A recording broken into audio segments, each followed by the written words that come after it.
Hello, travelers. I'm Wheelchair Jimmy, and I'm rolling through the Falkland Islands today, one of 700 islands way out here in the very south Atlantic Ocean. You know, it's the middle of summer. It's on January 26th and a toasty 47 degrees with a touch of wind. So after our Princess cruise ship had circled Cape Horn Island, we cruised over to the Falkland Island capital city port of Stanley. You know, this is a British territory which is located on the windswept tip of the East Island. You know, the Falklands long served as a way station for ships, particularly whalers, bound to and from Cape Horn. You know, it's another anchorage port, so the cruise ship uses ship tenders. Now, our tender arrived at the Stanley Pier about 15 minutes from the ship. It's a beautiful, fun ride over to the dock, and you know, as you can see in the background, the island's rigorous environment is immediately apparent. The general public can catch a tour bus and the touring 4x4 vehicles directly from the pier. There were no regular taxis, shuttle buses, or sedans available, and none of the vehicles were wheelchair accessible. The good news is that this very small town of Stanley, a population of only a couple thousand, is located directly at the end of the pier. And then it's an easy, level stroll of just several blocks, perhaps 3/4 of a mile, along a very scenic waterfront.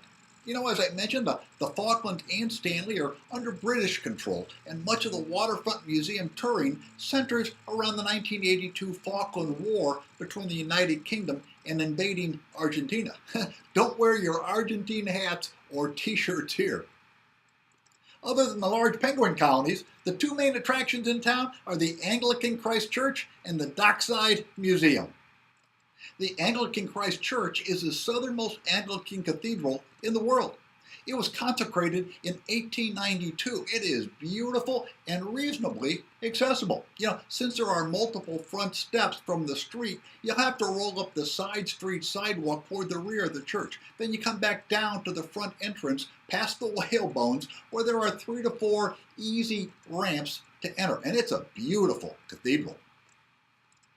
The Dockside Museum is located right off the main street. It's excellent and very wheelchair accessible.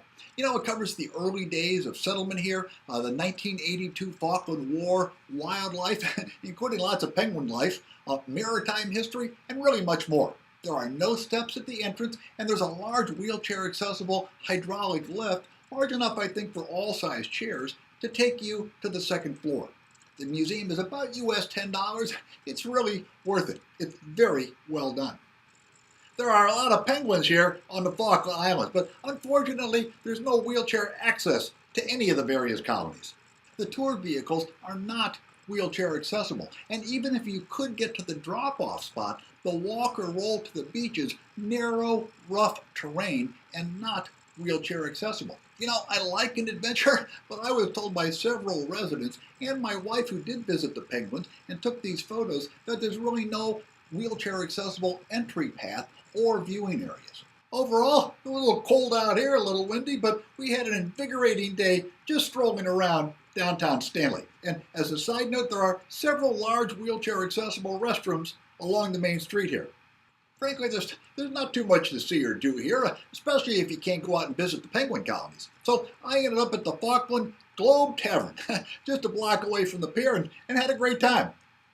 Hey, the world is one big place. So many interesting people, so fun to explore. And the Falkland Islands, wow, a long way from civilization. You know, my wife really enjoyed the penguins, and we just had a really great, invigorating day. Roll on, travelers!